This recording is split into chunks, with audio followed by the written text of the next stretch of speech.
Good morning from Brussels, everybody. Good afternoon if you are in Southeast Asia or wherever in the world. Welcome to this European Parliament Research Service online conference event on the 45th anniversary of the European Union-ASEAN relationship in cooperation with the European Parliament in ASEAN. Which is building a parliamentary and people-to-people network between the two regions. My name is Antoine Repal. I'm a Director of Parliament in charge of parliamentary relationship and people-to-people relationship at the European Parliament. The ASEAN and the EU have been in dialogue partners since 1977. And with the shared values and principles of a rules-based international order, effective and sustainable multilateralism, as well as free and fair trade.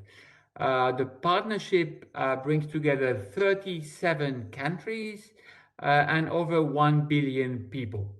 The world has changed a lot since the ASEAN and the EU began communicating and exchanging on trade and security.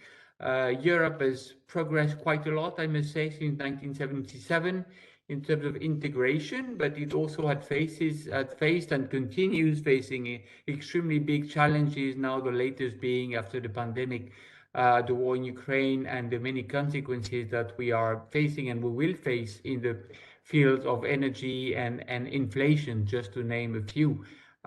In the ASEAN region, in Southeast Asia, also this region has progressed quite a lot in the last 45 years. The world is shifting to the Indo-Pacific and ASEAN. Southeast Asia is at the core, we'll discuss that today, at the core of this Indo-Pacific region. At the same time, ASEAN is facing a number of challenges, security challenges linked to the uncertainties in the South China Sea, or even now in the Taiwan Strait. So, and also a lot of economic uncertainties with the tensions on trade at the moment. We are doing this event today as we are just 2 weeks before a very important, actually, first time we have our leaders from the two countries and the two regions meeting together in Brussels. They will meet in Brussels to not only to commemorate, is the official title of the summit, to commemorate these 45 years and to take stock of what has been done, but more importantly, I would say, to look at what is ahead of us and how are we going to make of this strategic relationship, as we've been calling it for almost 2 years now. What are we going to make of it, and what will be the consequence of this new quality of relationship for the people, and especially for young people who are a big majority in these countries. To talk about all this, we gathered today very distinguished speakers that my colleague Elena will introduce in a while. But first, I would like to thank everybody. I would thank particularly our Vice President, Mrs. Heidi HAUTALA, who is with us today. Heidi HAUTALA, I don't present her because many of you know her, but Mrs. HAUTALA has been a member of the European Parliament from Finland since 1995. She's been elected the Vice President of the European Parliament in 2017, and she's, amongst others, in charge of relations with ASEAN and a bit further in the region. Mrs. HAUTALA serves as a member on the Committee on International Trade and the Subcommittee on Human Rights, on which she's extremely active.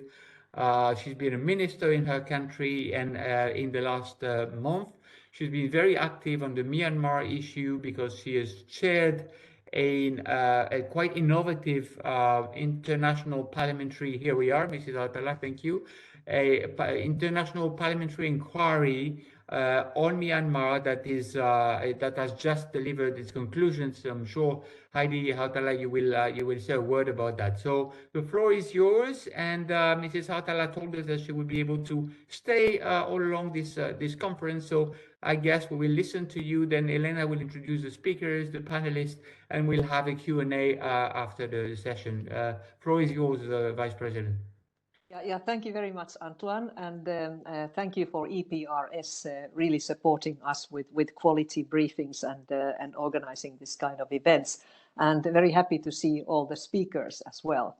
So the past 45 years have seen the development of today's rich and dynamic EU-ASEAN relations, which span across the political, economic, environmental issues, as well as climate, socio-cultural and connectivity questions. Exactly 2 years ago, the EU's relations with ASEAN were elevated to a strategic partnership. This upcoming 45th anniversary commemorative summit will provide a unique opportunity for making these relations even more tight at the highest level. The expectations towards the summit are high, and it will be also important for the European Parliament to closely follow and take part in the discussions around the summit. And this week I have seen that finally the attention is there. We have had discussions in the International Trade Committee and also in the Foreign Affairs Committee about the upcoming summit and a possibility to follow with perhaps a resolution in January, which is not yet decided, but would definitely be important. So the EU really is in a situation where it must have a strong and close relationship with ASEAN. This is one part. It is a geopolitical consideration, and ASEAN is sitting and is placed really at the core of the Indo-Pacific area, and we will find many like-minded members. We will find that we can share important objectives and that we can mutually benefit from alignment in several important policy areas. I do not underestimate the situation being that ASEAN being an, let's say, intergovernmental international organization that has 10 state members, that they do not completely agree on everything. But I think the potential for us is there to also perhaps to encourage them to be more aligned on certain issues. So I start with sustainable development, and I've seen that there is a genuine interest from our ASEAN partners to discuss these things, because the global challenges we all face are increasingly acute, and the consequences are, for instance, of climate change are very, very present in the ASEAN area. It's a tremendous opportunity to cooperate on promotion of sustainability and the European green transition. Sustainability is also at the core of EU trade policy. This is a little bit new, but the change is very obvious. The EU now has a new approach to trade and sustainable development. Trade must be aligned with sustainability in all its facets, be it human rights, biodiversity, or climate. And I'm really happy to see this evolution of the past few years until the Commission came up with a communication on sustainable development chapters in free trade agreements in June. So we also have now the review of the GSP scheme, the GSP being an instrument to help developing countries in their reforms and to give them tariff reductions. And it's key that these tariff reductions are combined with a strong uptake and implementation of international standards in the field of human rights, environment, and good governance. I just met this morning the Pakistan Human Rights Commission chair, even if I'm of course very aware that Pakistan is more like part of South Asia, but I see that there is really a lot of energy and vibrating initiatives in this whole region of South and Southeast Asia in implementing the GSP conditionalities, because many of the countries are really very good beneficiaries of and with good uptake of the benefits. So then the EU and ASEAN have strong trade and investment links. The EU is ASEAN's third largest trade partner and the second largest source of foreign direct investment. ASEAN states are at different stages with regard to trade agreements with the EU. The EU has concluded and is in the process of negotiating free trade agreements with several ASEAN partner countries, while others benefit from the EU GSP scheme. However, despite the variation in speed of these trade agreements, we see that ASEAN as a region is firmly moving in the same direction. And it is fair to say that the vision for the future is an EU-ASEAN regional free trade agreement. We are not there yet, but I think this has to be our objective. I also see the role for encouraging synergies between the EU strategy for cooperation in the Indo-Pacific and the ASEAN outlook for the Indo-Pacific. In general, the relationship of the EU and ASEAN must be, and hopefully is, one of equal partners. That is the best way to develop both of our regions. We do not want to create dependencies or have a patronizing approach from the EU side. That would not be sustainable, nor is it fruitful in any way. And I would want to quote President von der Leyen, who announced a year ago the Global Gateway Initiative, that she is very much emphasizing that this is not about creating dependencies, it's about creating and fostering partnerships. So let this guide our cooperation from our side as well. So just a remark about ASEAN as an intergovernmental body. It's indeed an intergovernmental body of 10 member states. That is a major achievement in my view. And I feel tremendous kinship with ASEAN. As we all know, the European Union also has its origin in the regional intergovernmental organization, an organization that had the fostering of economic integration among the members as its main aim. The 10 ASEAN states have different realpolitik views, and they operate on those different concepts, at times differing values.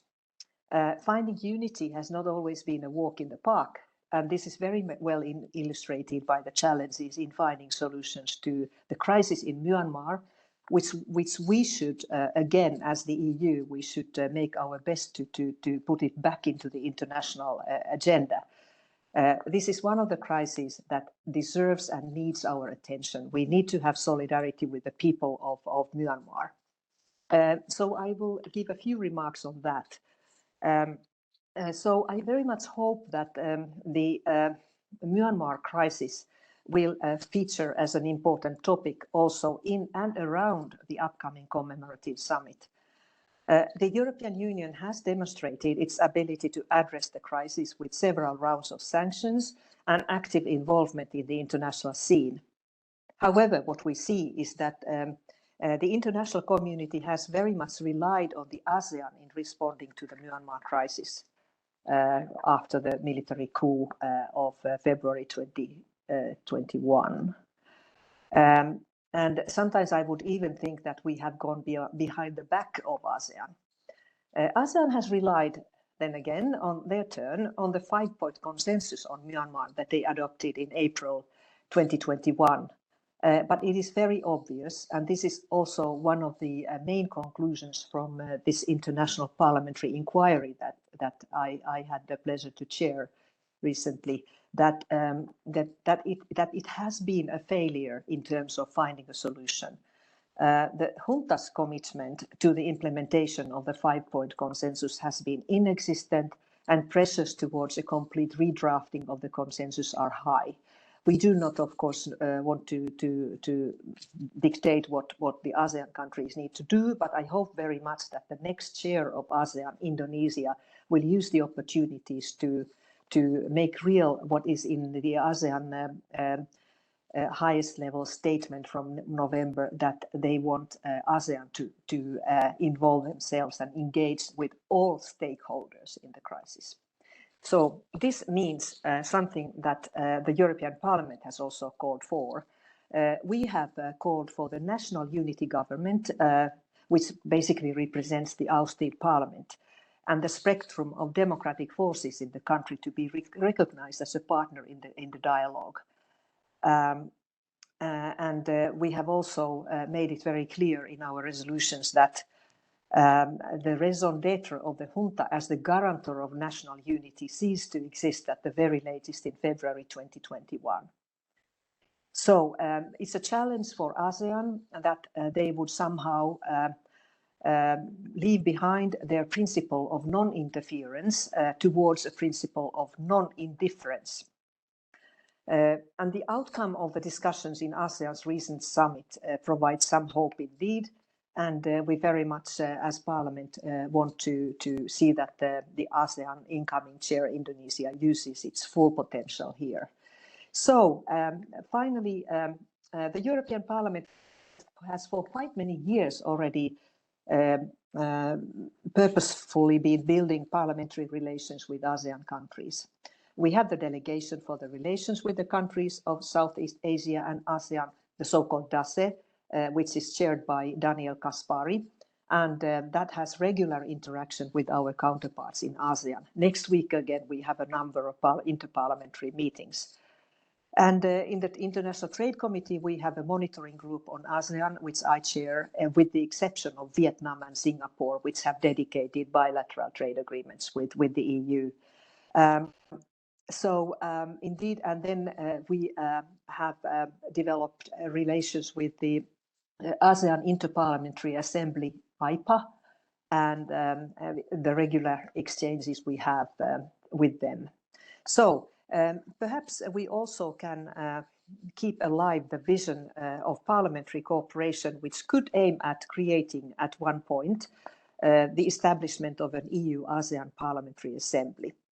Parliamentarians do have an important role to play in creating a vision for the future, and that's why the European Parliament also would want to have a physical presence in the ASEAN by sending some officials to Jakarta. So far, we have not been successful, but I hope this will be realized in our relations with Indonesia. So thank you very much, and I look forward to fruitful contributions and discussions. Thank you so much, Vice President HAUTALA. I think a lot of high level of ambition. Our ambition, of course, for myself, my team, is to be in Jakarta, in the region, as soon as possible, so that we can really help foster this relationship between parliamentarians and the civil society of our two regions. But you also set, and that's the topic of today, high expectations for the EU-ASEAN Summit that will take place in 2 weeks. So, Elena, I leave in your good hands the floor, and our panelists will, I'm sure, help us to see if we are right to expect so much from the summit. And hopefully we are right. The floor is yours, Elena. Thank you, Antoine. An ambitious agenda for our panelists there to foresee the future, but we have a great panel of experts with us today. Good afternoon from me as well to everyone. I'm Elena Lazaro. I head the External Policies Unit at the EPRS, the Research Service, and I'd like to begin myself by thanking our speakers and the audience and the EP office in ASEAN, with which we are increasingly organizing more events on and working together in a region that is increasingly important, I think, for EU foreign policy, as Vice President HAUTALA has just highlighted. Thank you very much, Vice President, for these introductory remarks. They made my job easier in a way, because you've set out the scene of what we need to discuss today, which is not only the upcoming summit, which in itself is not only symbolic, but rich in content, the elevation of the partnership with ASEAN, which is a topic that our speakers will deconstruct, explain, and also give suggestions and recommendations on where it should go, but also how this links up with a very important agenda in the EU's foreign policy, which is not only the green and sustainable agenda, but it's also a development agenda, it's also a partnership agenda. It's a human rights and democracy agenda, as demonstrated by your very on-the-ground involvement in Myanmar, but also the practical element of parliamentary diplomacy, which is increasingly becoming a key component of how the EU interacts globally. And we aim always to bring this into our events. So I really appreciate this introductory comments, and I'm sure our attendees will come back to some of your points with questions and answers after our speakers and panelists comment. I'd like to take a moment to introduce our panel now. We are very, very pleased to have this very eminent group of speakers with, I say, without doubt, a global reach, because we have speakers joining us today from Manila, from Sydney, and from Brussels. So we are a very global, at least Euro-Asian group of speakers today. We have with us Charmaine Willoughby. She's an associate professor at the Department of International Studies at the De La Salle University in the Philippines, and a member of the Board of Trustees of the Foundation of the National Interest, a newly established think tank in Manila. Also, I think part of the work we do to work increasingly with a wider network of think tanks. So it's very welcome to have you with us today, Charmaine, and to hear about your insights. Then we have Shada Islam. She's the managing director of the New Horizons project here in Brussels, but also a senior advisor just next door at the European Policy Center, a renowned think tank in Brussels, visiting professor at the College of Europe, Natolin campus, but also a very well-known commentator in various media and an expert on the region of ASEAN, but also South Asia, I would say, in other parts of her work. Welcome, Shada. Nice to have you with us again. Then we have Hervé Lemayeux, who we've had with us a couple of other times. He's the Director of Research at the Lowy Institute in Australia, renowned think tank. He's worked extensively on Australian foreign policy in the region, but also has developed a very interesting index. I don't know if it will come up today, but the Asian Power Index, which essentially uses data to evaluate the distribution of power in the region, including in ASEAN, and has a number of components to it. And Hervé, if I remember correctly, you've also been involved in a number of strategic dialogues between the region and the EU. And recently have published on an article advocating that ASEAN is not as divided as some would like to say. So I think it'll be interesting to hear about this. And last but not least, Ulrich Joheim, our in-house policy analyst on South Asia, Oceania, and East Asia, who has just published an update of our EPRS briefing on EU-ASEAN relations in the run-up to the summit that we are all discussing today. So a lot of knowledgeable speakers. Obviously, the big question in the room is what to expect from this summit upcoming, but also deconstructing the ambition, I would say, of the EU in engaging at a higher level with ASEAN, as we've been seeing gradually in the past years with the elevation to a strategic partnership, with the establishment of a plan of action.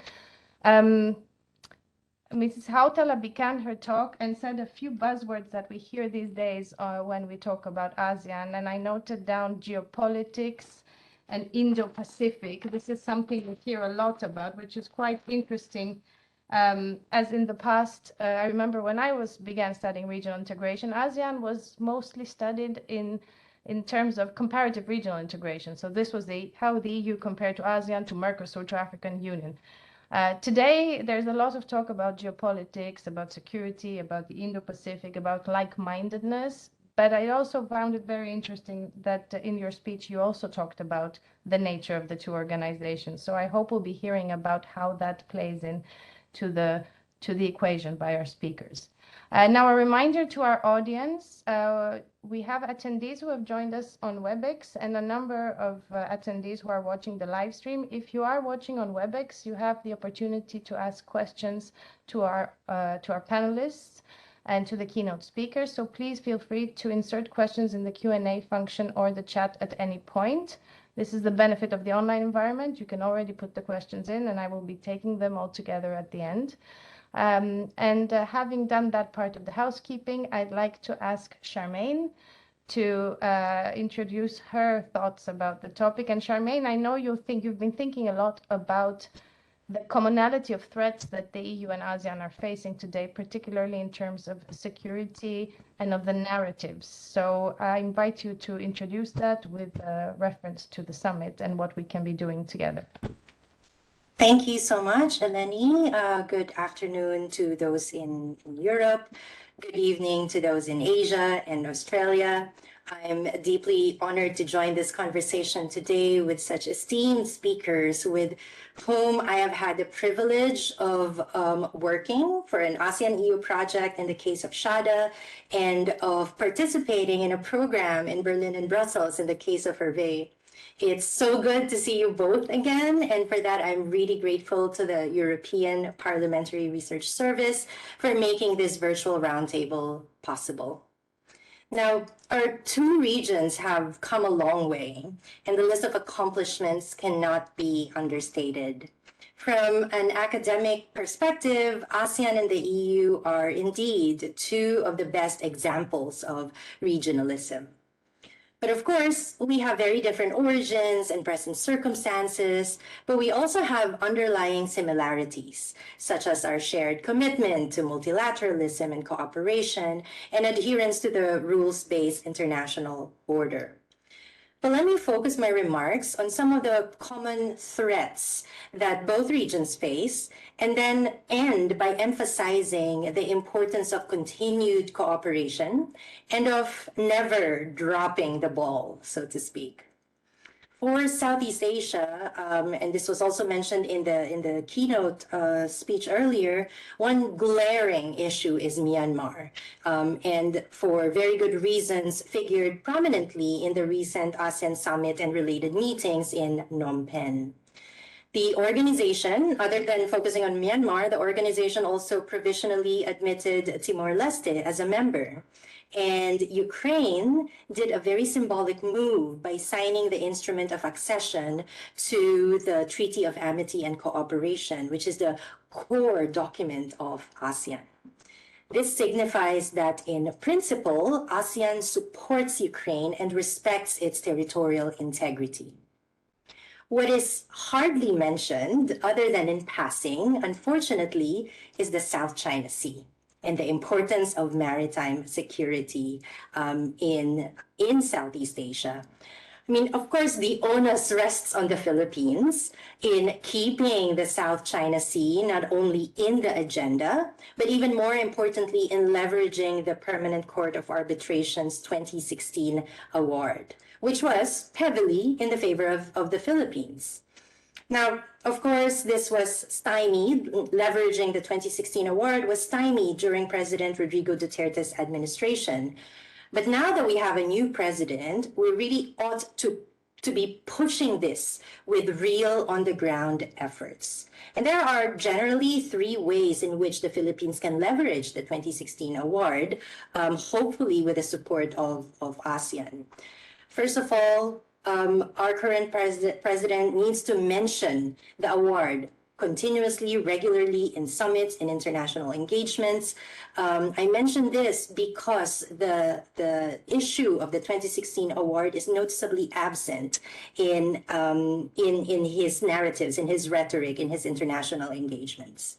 A second way in which we can leverage the 2016 award is to continue with the modernization of the armed forces of the Philippines and to garner support for the Philippine Coast Guard.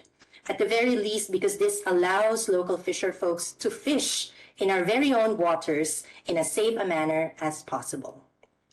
A third way is a little sticky because this has to do with joint exploration.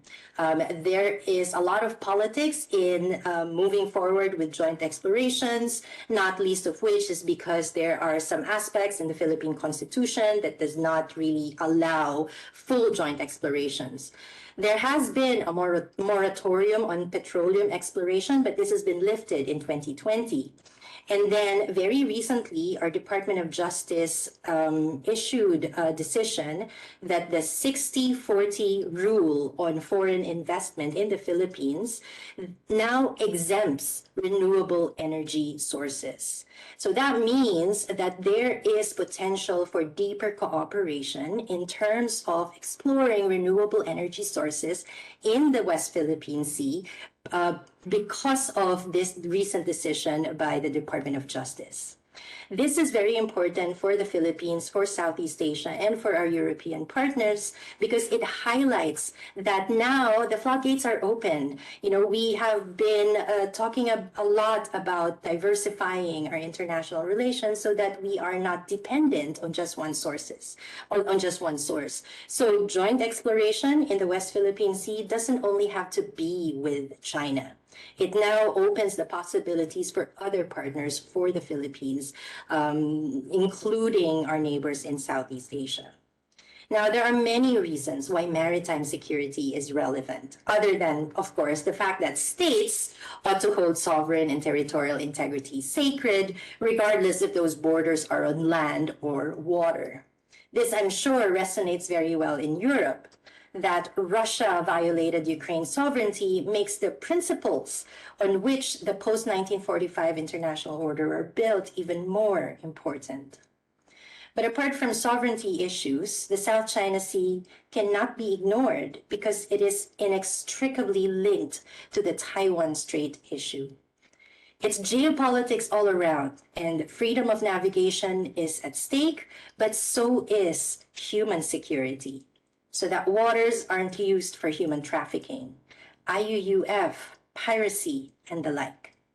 This intersects with food security, coastal management, marine protection, climate change, energy security, and many, many others. In short, even if the South China Sea is half a world away from Brussels, it remains a critical issue in an equally critical region. This is a point of convergence where both Asia and Europe can further work together, considering that both of our inclination to reduce dependencies by diversifying and deepening relations with a multiplicity of actors. Now, apart from maritime security, another issue that perhaps wasn't as important in the last 45 years, but is something that is intensifying today, is information manipulation. This is something that the world saw at play in the Philippines in the last 2 national elections. In a country where Facebook is more trusted than credible news sources, it then becomes even easier to spread half-truths, facts, but with warped contexts, or just flat-out lies. Of course, Facebook is just a platform. It's a democratizing platform, actually, where free speech has free reign, and therein lies the irony. We see instances where some countries are the very drivers of misinformation and disinformation. They advance certain narratives and propaganda because they profit from it, monetarily or strategically.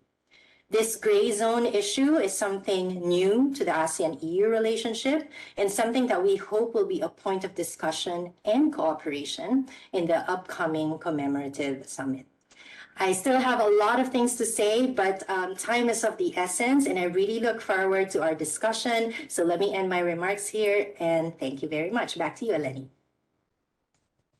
Thank you very much. I've been diligently taking notes because even though ASEAN is not my area of expertise, it's security and defenses, and so it's been really interesting to listen. And may I just say to your 2 points, I think extremely important that these new topics are on the joint list of concerns and potential areas to work on. On disinformation, I think Vice President HAUTALA will confirm that the situation of media freedom crackdowns in the region have been in a number of urgent resolution procedures of the European Parliament, including last month, if I'm not mistaken.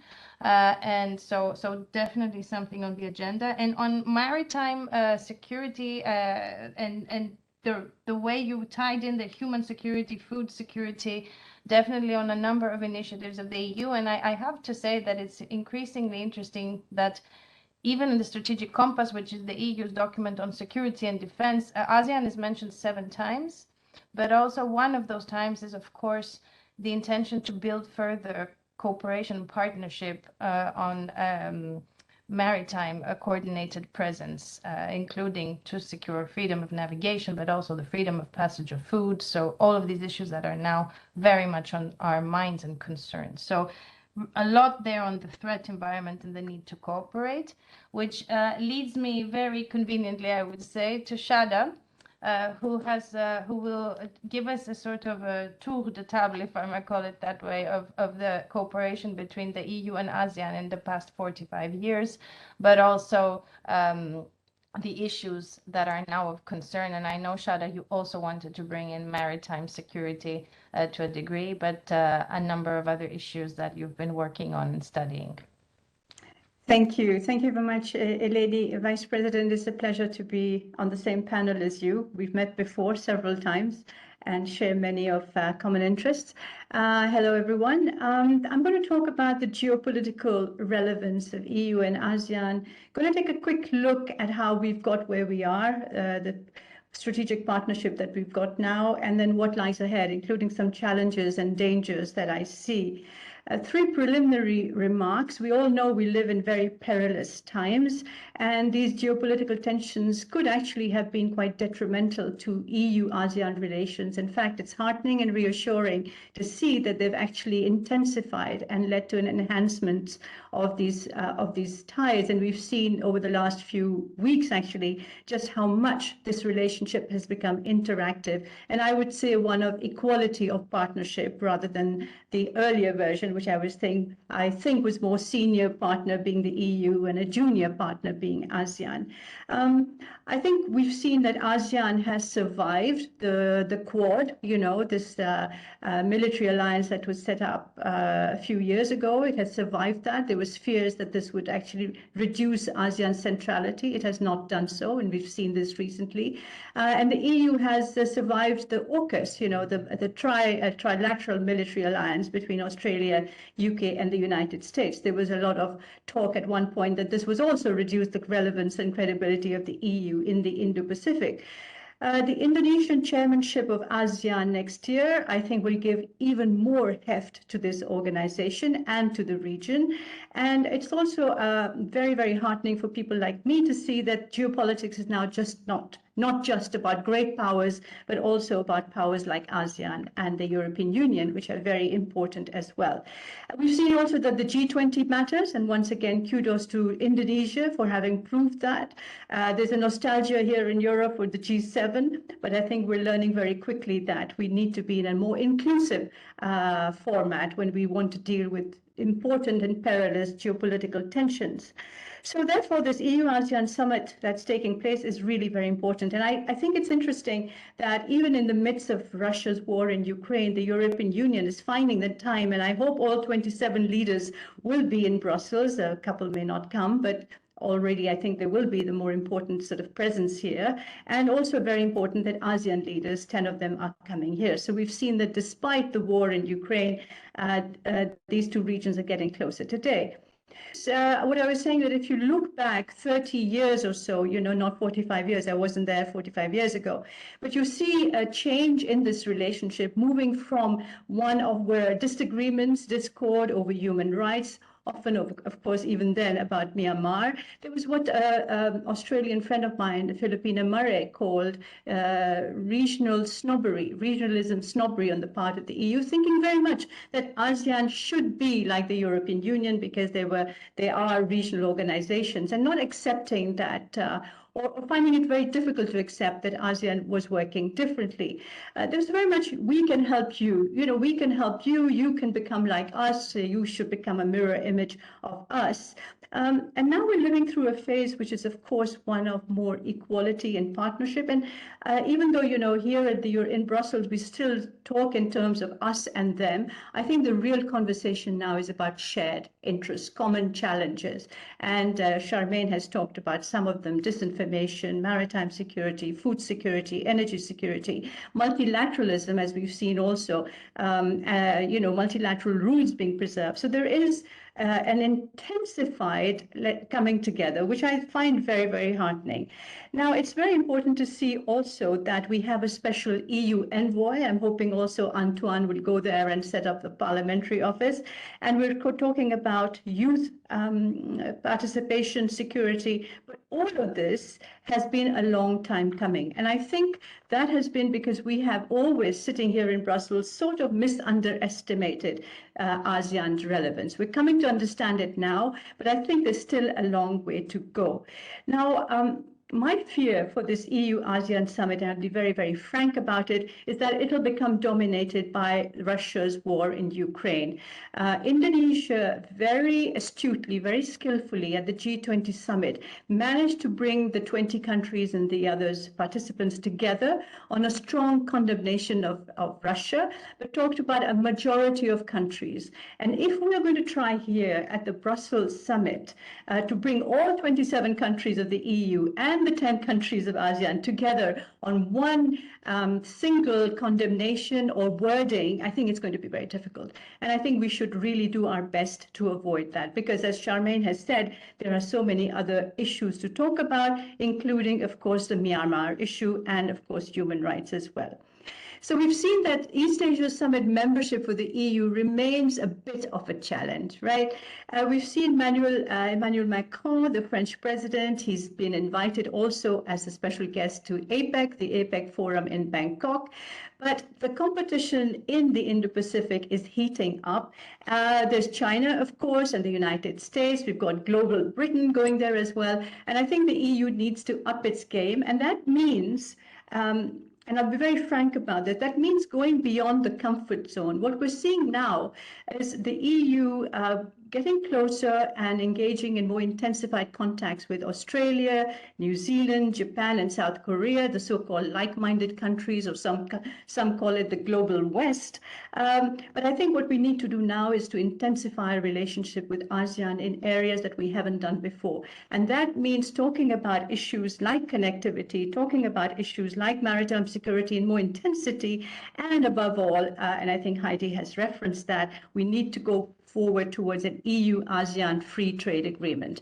And pending a decision on that, I think what we need to do is to get a sectoral agreement on digital and green partnership going forward. And we can also, I think, revive our discussions at the moment, which are really moving slowly with Indonesia. We need to get a deal pretty quickly. I think the deadline of 2024 has been set out for getting an agreement, a trade agreement with Indonesia.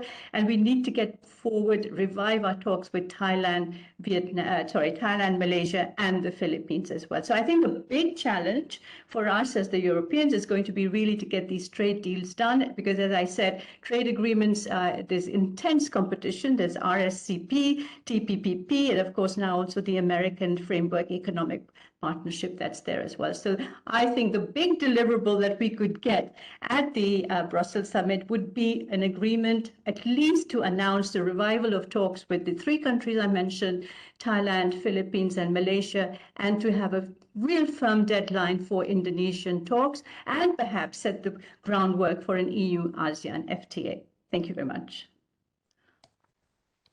Thank you, Shada, for the overview and for so seamlessly blending in trade there and the sort of to-do list of free trade agreements. And I hope we'll come back to that in the Q&A, but I found myself wondering as you were speaking, global gateway, how does it look from the region? Because here in Brussels, we talk a lot about it, but how does the region perceive the global gateway so far?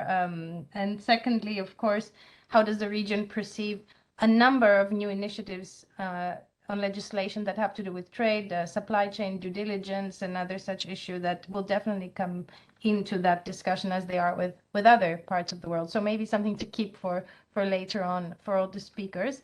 You've also given me a good pass to Hervé, because Hervé, you've written about ASEAN, as I mentioned, also in terms of, is there a pull in ASEAN between the United States and China? And is this sort of global power competition dividing ASEAN, or are the geopolitics of ASEAN internally not as bad as one might think? But I know you also would like to come in on the geopolitical challenge that ASEAN is rising to, and how it should play up to that challenge, and how can the EU-ASEAN relationship be strengthened because of these new challenges. So the floor is yours on those and any other issues you'd like to comment on. Thanks so much, Elena, and thank you for the very kind introduction. And similarly to Charmaine, very happy to see lots of familiar friends and on the panel, including Charmaine, of course, who I saw in Berlin not so long ago, Ulrich, who I haven't seen in a while, but we have caught up in Sydney, and Shada, I believe, if we haven't met in person, we've certainly met digitally. So it's fantastic to see you all. And there's a danger here that we agree on everything, in which case the discussion isn't interesting enough. So I'll try to be a little bit more provocative, but I find myself actually in furious agreement with most of what has been said so far. If I sound less than lucid, I apologize. Please blame the timing. It's just past midnight here in Australia, so rather than my lack of intelligence, but I'll try to be as coherent as I can. I just want to make a few points. Look, I want to make a glass half full sort of case for ASEAN. I think that we need to update a lot of our priors. A lot of analysts are quite cynical, really, about the ability of ASEAN to hold together as the world becomes more geopolitically challenging. And of course, there's a lot of lip service paid for ASEAN centrality in our region, but you sometimes wonder how many external strategic actors actually believe in ASEAN centrality or the ability of ASEAN to hold the superpowers to the table. I think actually ASEAN has moved a long way since 2012. So we've obviously just come from summit season here in Asia. We saw in Phnom Penh and then in Indonesia and Bali as well. The fact that these are developing countries that somehow bring rival powers to the table, and that's not to be sniffed at, that's not to be underestimated. And it does speak to ASEAN's very special role within the Indo-Pacific, within this huge and I would say worsening great power rivalry. And I think the conventional assumption has always been that or in fact, the dominant critique of ASEAN goes back to 2012 when Cambodia last chaired ASEAN, and that was at a time when we saw Chinese vessels just taking charge of the Scarborough Shoal, and Manila, as Charmaine has already explained, wanted ASEAN to condemn it in its annual communique. And the Cambodian foreign minister point blank refused, reportedly under Beijing's instructions. Not only that, I mean, Cambodia refused to negotiate at all, so it really neglected its responsibilities as a chair to facilitate a consensus, and that was the first time in ASEAN's history that there was no communique issued. That's the highest annual policy document that ASEAN produces. Luckily, that's not been repeated, but I think it did scar, in many ways, the reputation of ASEAN. Many derided the grouping as a divided and anachronistic mechanism for navigating the region's fraught geopolitics. And of course, we have to remind ourselves ASEAN is a very unlikely medley of countries. It's not as uniform as the European Union in terms of its values or the fact that this is underpinned by democracies. We have everyone from landlocked Laos with a population of 7 million to Indonesia, home to 270 million people and the world's third largest democracy. And yet, despite enormous diversity within the region, despite enormous differences in political systems, I actually think members of ASEAN are increasingly on the same page when it comes to geopolitical rivalry. So, for example, this year, 10 years on from that 2012 debacle, I think Cambodia deserves a lot of credits for the way in which it chaired ASEAN and the East Asia Summit. There was a joint communique issued. I think despite the fact that Cambodia remains under sanctions, particularly by the US, it has sought to wield a greater or at least more independent foreign policy since 2012. I think it understands as well that it's not just Cambodian interests at stake, but regional interests, and that ultimately the strength of Cambodia derives from the strength of ASEAN. So that's positive news. And in many ways, countries that were more, I would say, on the front foot in terms of expressing their concerns for China's aggression or assertiveness in the South China Sea and elsewhere, they've actually become a little bit more muted. So Communist Vietnam has put a lot more priority in the last 10 years on party-to-party ties with the Chinese Communist Party. In fact, it's become much quieter in ASEAN discussions on the issue of the South China Sea. It's also turned away a U.S. aircraft carrier earlier this year. The Marcos administration, as Charmaine has already pointed out, has not been as proactive as Aquino was in terms of trying to get ASEAN to push for stronger language, or in fact to use the law of the seas ruling more assertively. So, in fact, I think these countries that were more front-footed against China have become more conservative. That it might be a reaction to the continued rise of China. It might be a bit of realpolitik there at play. But I think it also is more than tactical. It speaks to a convergence in threat perceptions across ASEAN member states. So whereas I think for the United States and many of its Quad partners, including Australia, India, and Japan, it's China's economic and military power and its willingness to use both in coercive ways that poses the greatest threat to regional security. Whereas if you go to many ASEAN capitals, the way they will frame it is slightly differently. They're inclined to view US-China competition as the main driver of regional instability, and the economic disruption and the geopolitical rivalry and the prospect of military conflict are their chief concerns, rather than China, and not even a sort of President Xi, third-term President Xi strongman takes precedence. So we have to understand that there is this divergence in threat perceptions between what I would say are the like-mindeds, the global West, as Shada calls it, and the similar-mindeds, and the similar-mindeds are a lot of Southeast Asian countries who primarily are concerned by US-China competition, but wouldn't necessarily see China as the main threat. And of course, there is a double standard here at work. I mean, Beijing's belligerence is too often taken for granted or as a given in the region, and the blame for elevated tensions often then falls unfairly sometimes, in my opinion, on the United States. But the point is that divergence in threat perceptions is something that we all have to navigate, and it's here to stay.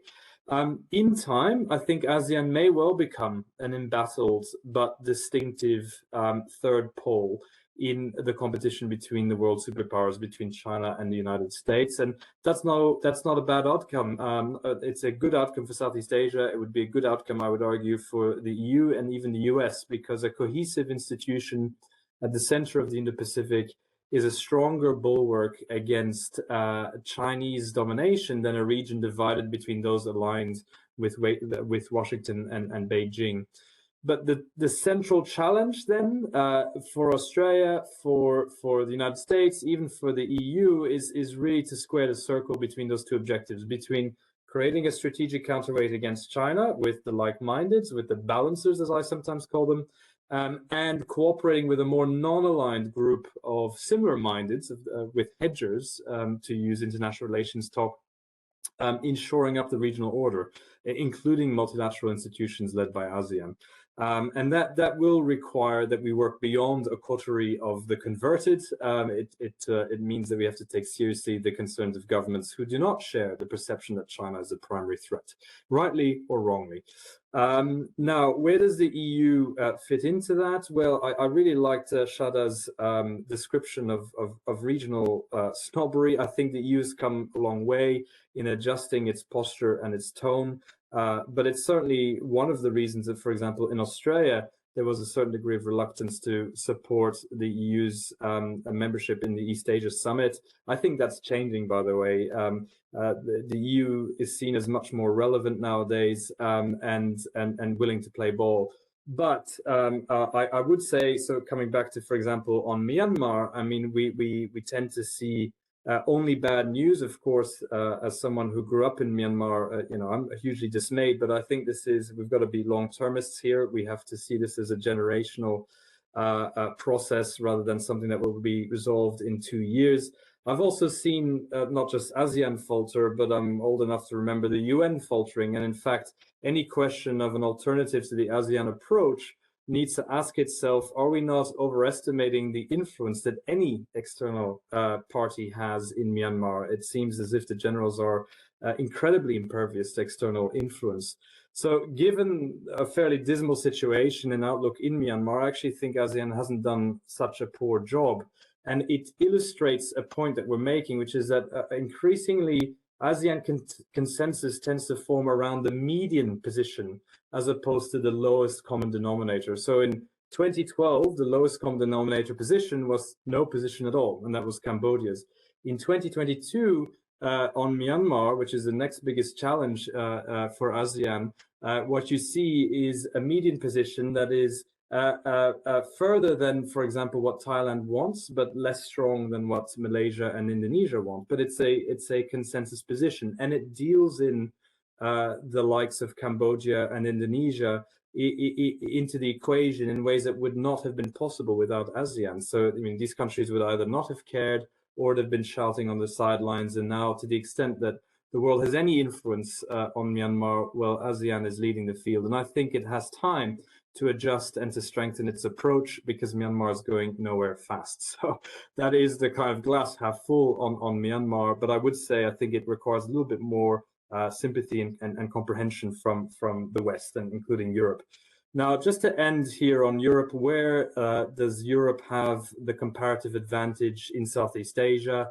I would always caution, and we get lots of European delegations through our doors in Sydney, and they all ask one question, what role should we be playing?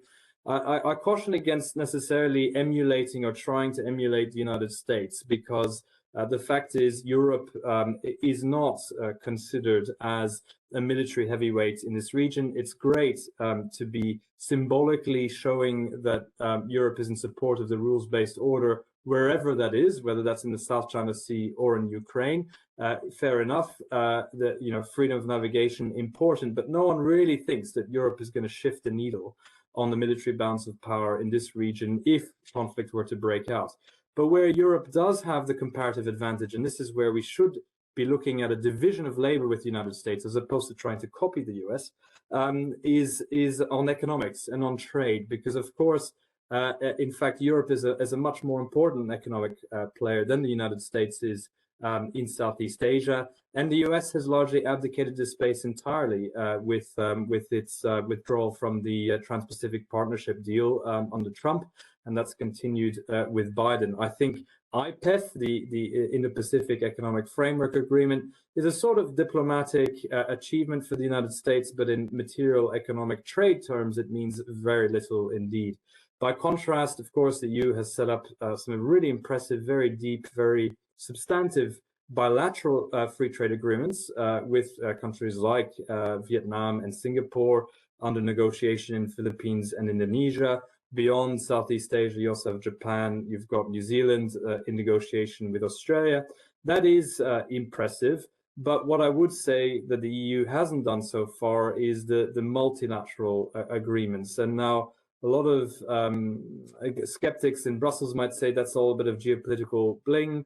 That's a direct quote, by the way. I don't think it's geopolitical bling. I think trade multilateralism or trade agreements at a multilateral level in Asia, that's really much more than trade. It's about institution building. It is the common language. If you're looking for common values, trade is it. And I think there is no other player like Europe that could secure a level playing field in a rules-based trade environment in the Indo-Pacific. Simply because it has the trade preferences and it has a requisite economic heft to provide a similar anchoring function for market-oriented trade that was once envisaged for the United States in the CPTPP, for example, but is no longer the case. So that is the comparative advantage for Europe. And I think it also requires, to a degree, overcoming major hurdles and reservations, not least in Brussels, because there's been a reservation to really meld trade with foreign policy and strategy. But those things are all interrelated in Asia, and it's time that we use those tools, those levers of influence more effectively to create the sort of region we want. And I think that's where we're going to get the real synergy of values with Southeast Asia. So I'll leave it there. Thanks very much. Sorry if I've taken a bit too much time. Thank you, Hervé. It was slightly over, but very interesting, and I think tying in very well with what the previous speaker said. And I do note the opportunity, perhaps, in the context of Russia's war on Ukraine and the increased emphasis on trade diversification in order to reduce dependency. So it's a moment, I think, when the EU is looking to diversify trade, and that's definitely fitting in with what you said. And then values-based trade, I think, is really a sort of line running through the various pieces of legislation that are now being passed in terms of how trade should be done. And obviously that ties in with what you have said about it being a way to promote promote an agenda which is trade plus, and that I think includes also sustainable development and the green transition in addition to everything else. But I would like to turn to Ulrich now to see, first of all, if he shares your assessment about the role of China, which was blended into your comments, and also because Ulrich was proposing to come in on the all-important issue of resilience, which is another key challenge, I think, for both the EU and for ASEAN, both because of their nature, but also their geographical location and the push and pull factors which require resilience, not only in terms of democracy, but also in terms of economic coercion. Ulrich, the floor is yours. I always knew it would be difficult to follow up to Hervé because he would be making many of the points I would have loved to make. So it's not easy. Again, I have to little bit to pick up the pieces. But I wanted to start with a very general comment, which I found in the briefing, which I updated by my previous very knowledgeable colleague Martin.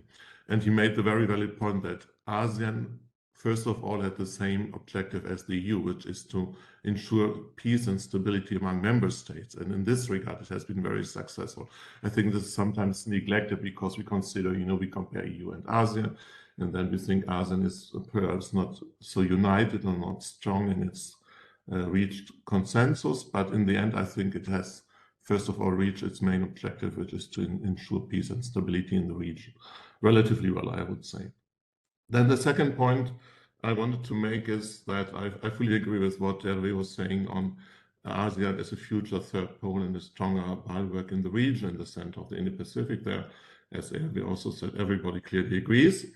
And the point I wanted to make here and there, the resilience comes in. I fully agree again with the Hervé's assessment of the IPEF. It's very weak, and I'm very sure I haven't talked to people or interlocutors in Japan or Australia recently, but I'm sure they will be very disappointed about what the US has been doing in trade terms, including in the IPEF.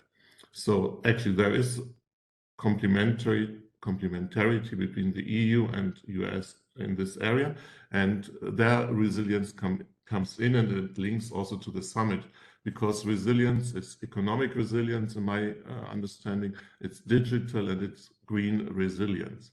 So the economics, again, we have talked a lot about the FTAs, where the EU might be realistically more able than the US to offer interesting deals to the region. I find this very surprising, if I may say so, because we always believed that the US in particular would be more liberal also in trade terms. And now there's so much resistance in the US that, as Hervé was saying, even the Biden administration does not seriously believe it can get any serious trade deal through both houses of Congress, or especially through the Senate in this case.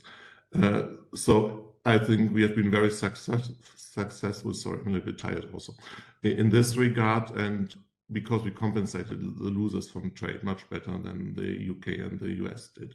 Then digital resilience, everybody is talking about global gateway. I think we are able to offer here something very interesting, and also now experience we have acquired in terms of fighting disinformation and foreign interference in our own political processes. And on green resilience, as Antoine will also know, we will offer an energy dialogue. This will be one of the deliverables of the summit. So this brings me to the summit, if I may a little bit elaborate on that one, that I think it was already mentioned, and Shada referred to it too, that there is currently a problem in how far we condemn, or the joint statement will condemn, Russia's aggression in Ukraine. This has not been fully figured out yet, I understand. They will also agree on a new plan of action, which was actually already agreed upon by ministers, but this will be presented as a deliverable by heads of state of government. Actually, it's pretty interesting. It's a plan of action 2023-27, which really shows in a pretty, I find, impressive manner the width of the bilateral cooperation between EU and ASEAN. It really covers a lot of areas, surprisingly a large array of topics which will be dealt with in bilateral dialogues in particular. Then there is the support, again, another deliverable for the summit. The EU and member states will give 800 million to the ASEAN Green Finance Facility. Some bilateral agreements will be signed on top of the official presentation of the comprehensive air transport agreement. Again, I think in the EU we sometimes have a complex of inferiority because we are not a provider of security as the US is in the region, which is definitely true and will not change that fast. That is a fact of life, but I think we should not be too modest either. Like this air transport agreement, it replaces, which I found extremely interesting and pragmatic, 140 bilateral agreements. So there's something to it. It's very pragmatic but very useful progress in a very specific area.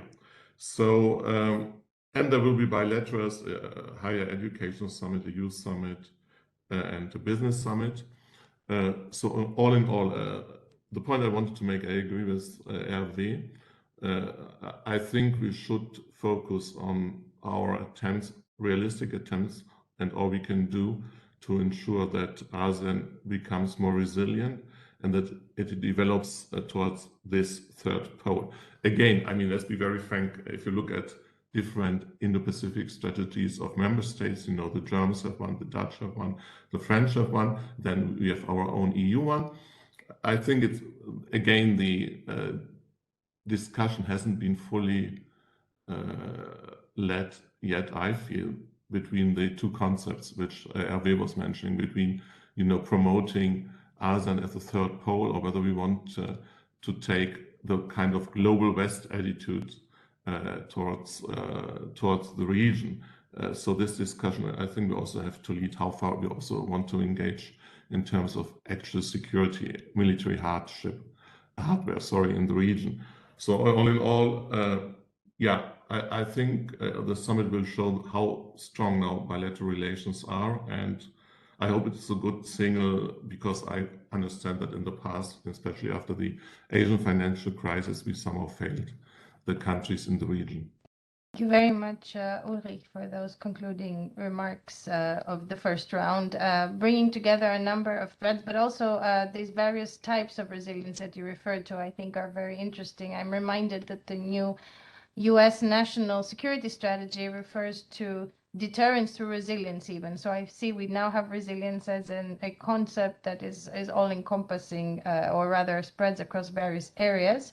And these expectations of the summit that I think complement the expectations of others, but also the financial commitments to be made that you have mentioned, all important. Now, I want to remind the attendees that this is the moment where you can ask questions in the chat. I've been receiving some through various channels, which I'll read out in a minute. But perhaps before I do that, I would like to go back to Heidi HAUTALA and ask a couple of things that have been mentioned, what your perception is from the perspective of your position in the European Parliament. So we've heard from some of the speakers about whether the EU should be coordinating with the US or not in ASEAN. And I wanted to ask about your experience, perhaps with your counterparts from Congress, if you perceive that there is added value in the joint approach in the area, and also perhaps on this topic of resilience that has been mentioned a number of times, if you would like to elaborate on particularly the action that parliaments can play in building that resilience and supporting the region in that sense, if you would like to come in on these two topics. I think from my perspective, which have been an ardent supporter of developing the EU trade policy approach to encompass also sustainability issues. And of course, now I'm in charge in the European Parliament of the review of our GSP regulation. I see the huge leverage that we have, you know, trade benefits, but conditionalities in terms of fulfilling in international standards. And I repeat, international, not European standards. So we see that with the Biden administration, despite of the recent backlashes on Buy American, and now we discuss whether we should do Buy European or what should we do. But I think still think that there's something that I find quite interesting is that with G7, also with the German presidency, Then let's say I would say that Australia, Canada, New Zealand share the same kind of idea with the EU, that we can also address the issues of consumption and supply chains, which is now becoming, let's say, mandatory legislation in the EU. So I think we have a lot of like-minded countries that kind of want to solve global challenges also with the help of trade instruments. I think I'm just, from the European Parliament's point of view, I think we have to make sure that our trade partners and also the beneficiaries of the GSP, especially GSP Plus, which is the more advanced version, that they understand that also the markets are changing. The markets are more demanding in terms of ethical aspects. We want to eradicate forced labor from the supply chains. This is very much something that connects now US, Canada, European Union. I think there's something in Australia happening as well, to my knowledge, but I'm not sure. Maybe we hear about that. So trade is an important leverage for also values. So who would be in favor of forced labor, modern slavery? Who would want to promote child labor? No one. Who wants to be complicit in making the climate change even worse? So I think there's a huge demand, or growing, I would say growing demand for this kind of, let's say, new consumption, which has to affect also production. So I don't know about US Congress, how they relate to this, but we can see this, that the US is present in a different way in these debates. On resilience, well, I think, again, I mean, I would say that what Hervé has said about the EU strength in trade, I think this is something that can also have a significant importance on resilience. So I think we have to continue to develop our trade instruments, and even if I think that, as I said, that the time is not now yet for EU-ASEAN free trade agreement, but I think that should be our objective. So to try to reach a sort of a similar level in, so let's say, societal institutional development using our trade instruments, that finally we would have a regional free trade agreement. Thank you very much. Really, really great points, and the role of trade, in many ways, even connected these two questions somehow, because trade a type of trade that can serve also as a building base for some type of resilience. So it's an interesting point there, not evident, but as I heard you speaking, I thought of this. It leads me to go back to Shada. I have now a couple of questions from the audience, but I'll go back to Shada for a second with the question I asked before, and perhaps the others should also come in on this. I mean, Shada, you alluded to, and others, to the need for equal partnership and not a feeling of a senior and junior partner in the relationship between the EU and ASEAN. And I wanted to ask you, from the region, from your extensive experience there and conversations, and to the others, those initiatives such as the Global Gateway, such as the values-based trade, the legislation that ranging from banning imports produced with forced labor, or other supply chain due diligence. How is that perceived in the region? And do you see this is an easy conversation for the EU and ASEAN to have these conversations? So if you can keep that one, and anyone else who wants to come on that, and then I'll just read out a couple of questions I got from the audience, which came directly to me. One is, can we reasonably expect that ASEAN will continue to integrate, or is it likely that the organization will become more loose given the lack of strong institutions? So I think this is about the regional integration in ASEAN, and to what degree it will ride the wave and survive as a partner for the EU. And then I also got a question about the impact that the Xi Jinping's third mandate and the increased securitization of Chinese foreign policy will have on the security concerns of ASEAN. And I imagine Charmaine will want to come in on this, but also anyone else, in terms of the South China Sea and other such challenges. And just a reminder for everyone who's watching that I think it was even in 2021 that the High Representative of the EU made a statement on the South China Sea and the Philippines specifically, and the code of conduct that should go through ASEAN. So just to mention this here. So maybe I'll start with Shada on any of those questions and then move down through the list of speakers. Okay, Eleni, thank you very much for that. So on the global gateway, I mean, these are difficult questions to have. And I think I've written a piece about that, an op-ed saying that we actually have to listen to what our partners in the global south are saying to us about certain things. We, following the Americans, have often said to global south partners, including in ASEAN, you have to choose between the West or China. Two different models, two different approaches, obviously very, very different systems. Choose. And a number of countries in the global south, this is true in ASEAN, in South Asia, even India, in Africa, are saying we do not want to choose. We do not want this simplistic binary choice. We have agency, we have our national interests, and we will follow those rather than comply with any kind of diktat coming, whether it's from DC or from Brussels. Choose, choose, choose. Europeans have not chosen either. We haven't selected one side against the other. We also want to play a game of balance, if you like, balancing.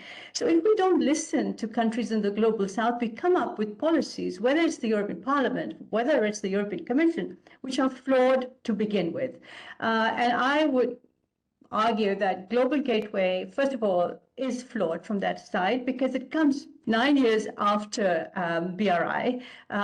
It's all about performance. It's all about how much money there is. It's all about how its private capital is going to follow the political will, if you like. And we're seeing that European business is interested in participating, but it's not rushing into these. And I think I've written about this also. I think a much more wiser approach would have been to actually sit down. There's so many initiatives there. The connectivity initiative, the Americans have it, the Japanese, the Turks, the Indians, the Chinese, obviously, we have it. The G7 has it. To sit down and actually try and work out a multilateral frame for all these conflicting, because we need connectivity. We need digital connectivity, we need infrastructure, we need all kinds of connectivity. Let's work on something which is of mutual interest, common global interest. And we haven't heard that. ASEAN has a master plan for connectivity as well, by the way. So we should, I think, really stop this competition which goes against global interests, common interests that we have, and work out an agenda of commonality and shared interests and shared rules.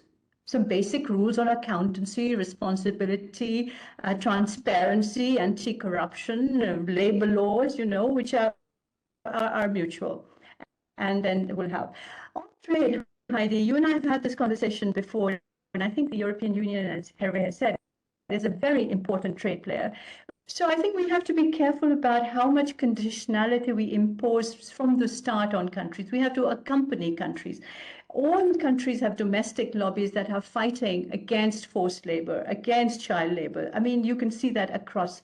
So we should be helping that and accompanying countries that are going towards a better trading environment. If we don't do that, we risk losing our value as a trading partner. And I've heard many of my colleagues in South Asia, Southeast Asia, and Africa saying, you know, we have markets elsewhere. Why would we sell to Europe if we can't, you know, there's so many barriers. And I'll make is green protectionism. There is a real danger that we raise our standards so high in terms of whether it's the carbon, you know, adjustment tax or whether it's, you know, imports of different kinds of product, that countries just can't meet those standards. And that becomes a kind of green protectionism. So absolutely fight for our values through trade. I think that's a very important point, but do it wisely without actually cutting off our nose to spite our face, in a sense. Thank you. Thank you. I'm conscious of two things. One is that Antoine has a question that I want to bring him in to ask, but also that Hervé has to leave quite soon. So maybe I'll give the floor to Hervé to respond to the existing questions and then go to Antoine. We only have about 10 minutes left. So Hervé, any thoughts on the questions asked? Sure. Yeah, thanks very much. Look, I mean, there was a question on regional integration and how far it can go. I think one of the big differences between ASEAN and the EU is that the EU is really created on a sort of liberal rules-based order. I would describe ASEAN as premised on a Westphalian rules-based order. So, it's much more about sovereignty than it is about sharing political values. And that's not just between ASEAN and the EU, but that's within ASEAN as well. Enormous differences in political systems, and that ingrained respect or norm for non-interference will remain. So there will be natural limits as to how far they will go on Myanmar. When you're asking, one-party states like Vietnam and Laos take positions on democratization in Myanmar, or you're asking less liberal democracies like Hun Sen in Cambodia to weigh in on Myanmar. But what you can appeal to is stability and the fact that you don't want Myanmar to become a proxy conflict between great powers. That I think is language that resonates in Southeast Asia. So there are many different ways in which you defend and frame the rules-based order, and I think you've got to go back to the basics here, which is and this is the same applies for Russia, by the way. You don't frame the Russian invasion as something that's pitting democracies versus authoritarian systems. You frame it as a direct attack on the UN Charter and the basic ability of smaller states to remain sovereign. And that is language that appeals to Hun Sen, who was one of the few Southeast Asian countries to actually call a spade and describe it as an invasion. We do have to be careful there. Similarly, I think I echo points already made by Shada on conditionality. I think we've got to be careful in that, we're so far, we're operating on different wavelengths. We in Europe can be a little bit puritanical. It's so large, it's an empire unto itself in terms of not always recognizing just how different the world around it is. And I worry as well that we're taking trade not in a necessarily strategic direction, but far more in a sort of values-driven direction. And then we're actually making enemies rather than friends out of the similar-minded. So I think we need to be a little bit careful about not burning more bridges than we're building on trade. So that's something that applies in Australia as well with the carbon tariffs. It's not just an issue for Southeast Asia, but of course Southeast Asian countries are still developing. They insist on the right to develop. We have to understand that they're going to have to decarbonize at the same time that they're going through rapid economic growth. That's a very different challenge to basically being an advanced economy and decarbonizing. I won't really go into too many other things because I know there are plenty of other questions and I don't want to hog all the space and the limelight. So back to you. Thank you very much.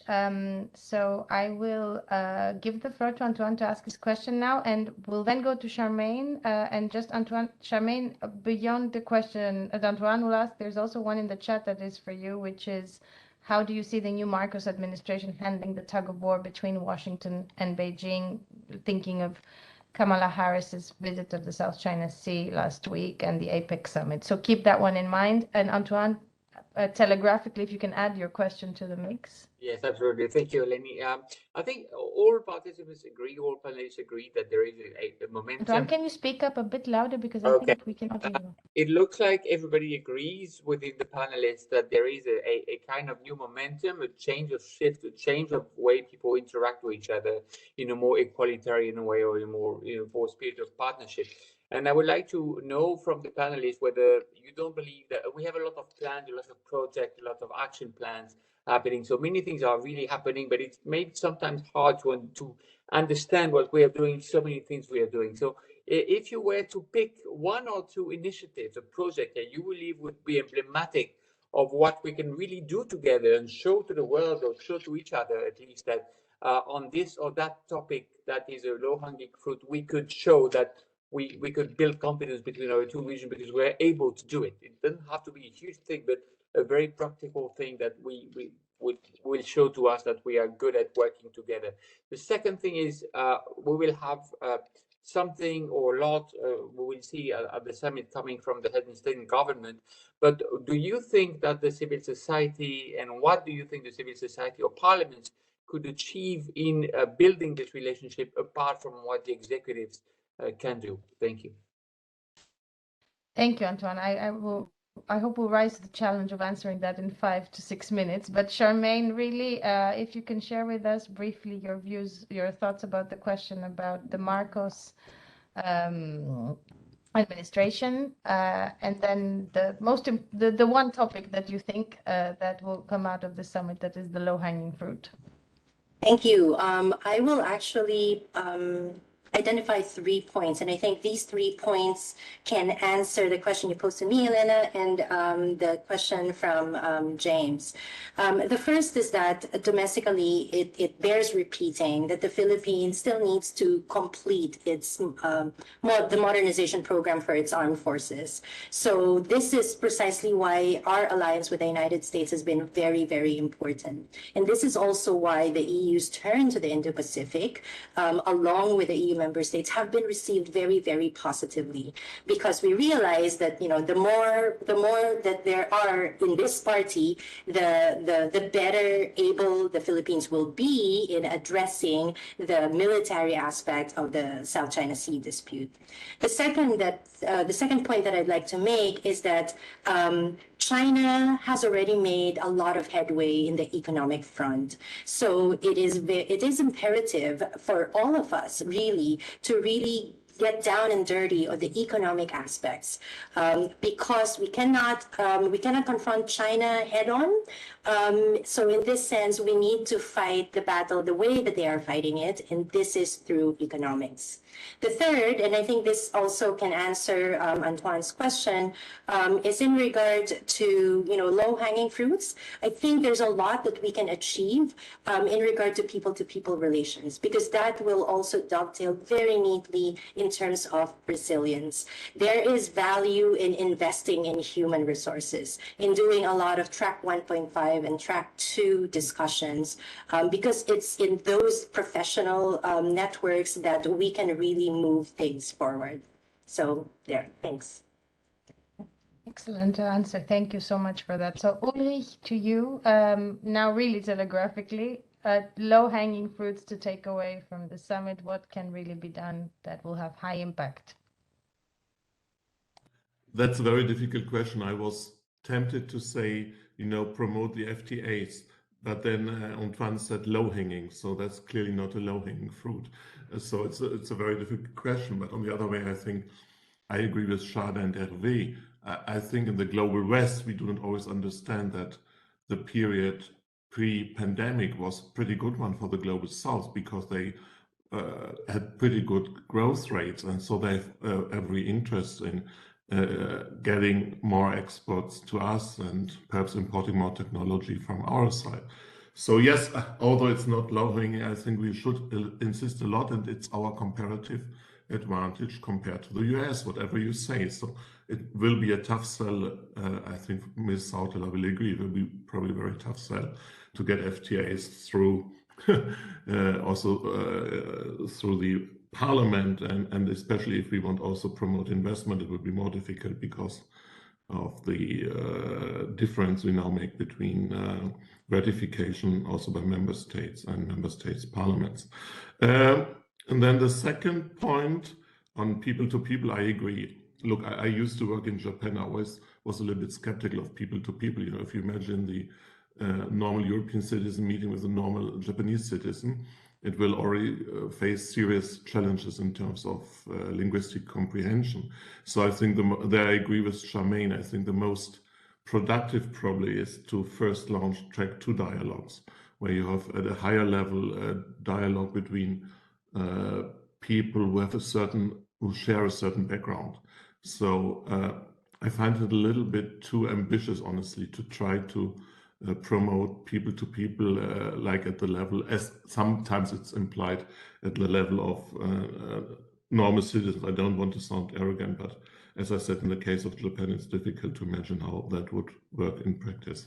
Thank you. Thank you. But let's not forget the Commission's initiatives for the global education strategy, global research space. You know, there's tons of people-to-people in those initiatives, which are under implementation. So I cannot end this event without asking the 3 participants who have not said what they think is the biggest potential achievement of the summit. So in one word, Hervé Lemayeux, what do you expect would be achievable and of added value from the summit? I was going to say that I'm a little bit more optimistic that language of the kind that you saw the G20 on Russia can be endorsed, and Southeast Asia is actually less ambiguous than India on the question of Russia, at least insofar as it represents an infringement of, the UN Charter. And so just a very basic proclamation of mutual support in the UN Charter, rules-based order, not going beyond into democracies or anything like that, would already be a very low-hanging fruit, but one that would send a powerful message. Thank you. So common language on the rules-based order. That's a good one. And Shada? I've had the privilege of taking part in these discussions between young leaders from the European Union and ASEAN, the Young Leaders Forum, and there's the Youth Summit, as you said.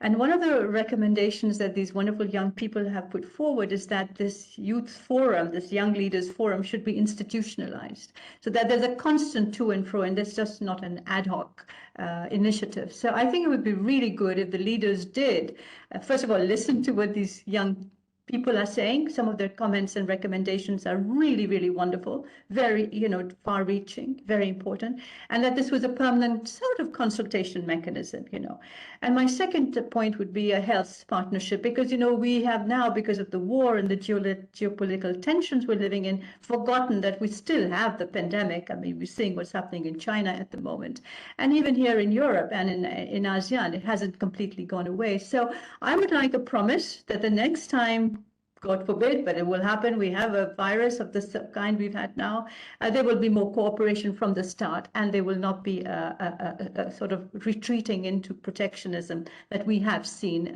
when the COVID-19 came to us. So immediate solidarity rather than, messy protectionism, and then, yes, a muddled through policy that ended in some kind of solidarity through COVAX and the rest of it. Thank you.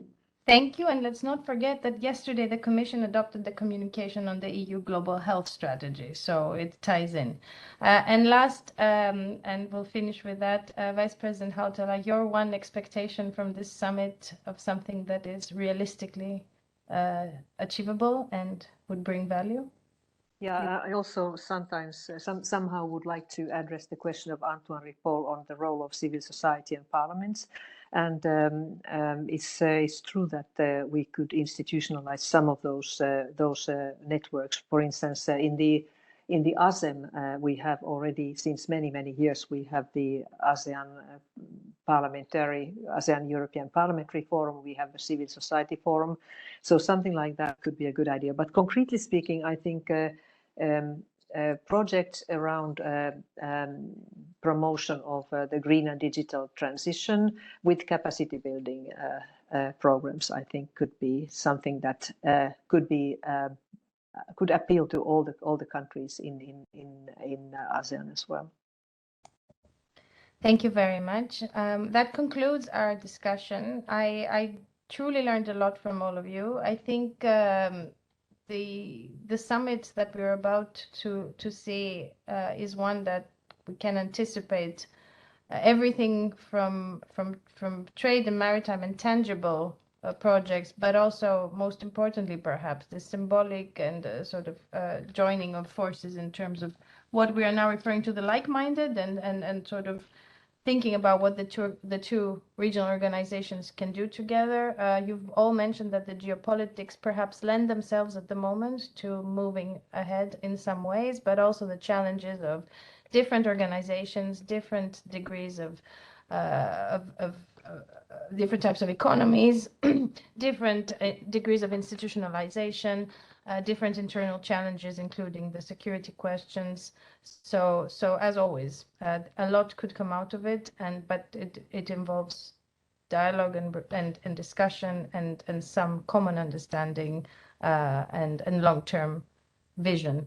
So thank you very much to all of our speakers for addressing all of these issues in such a short amount of time. Thank you very much to our keynote speaker for taking the time to also stay with us for questions and answers. I hope we will have a similar conversation on ASEAN in the future as we continue to work between EPRS and the EPinASEAN. Please continue to follow our events and read our publications on relevant topics. Follow our speakers, they are all great in their fields, and join us for the next EPRS event, which is being advertised in the chat. So many thanks to all of you, to the speakers, the audience, EPinASEAN, James and Ulrich, who organized this, and Cecile, and a nice afternoon to all of you. Thank you again. Or morning, or evening, so goodbye.